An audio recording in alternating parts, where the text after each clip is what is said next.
Նպատակը որն է ձգել իրեն լեշը պահել մինչև ընտրությունները,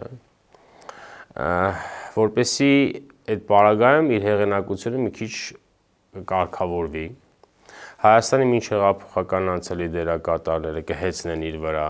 որտեղ կստացվի, որ պետությունը բախվեց, այս մարդուն չկարողացավ հանի։ Այդ դեպքում իր հեղինակությունը մեծանում է, չեղաստեղից, ընկնում է մեր իշխանության հեղինակությունը, այս ռուսական ռևանշիզմը մինչ հեղափոխական անցյալը մոբիլիզանում է եկեղեցու շուրջ, գրովում է պետության դեմ, այսինքն իրենց նպատակը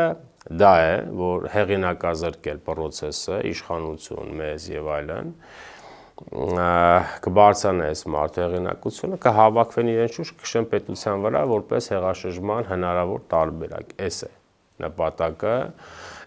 ես կարծում եմ հյուսիսից սրան ներշնչած գաղափարը, դրա համար ինքը ֆունկցիա ունի չգնալու, ոչ թե չի ուզում, կարող է չուզի էլ, բայց ինձ թվում է, եթե ինքնուրույն մարդ լինի, կուզենա էլի, որտեվ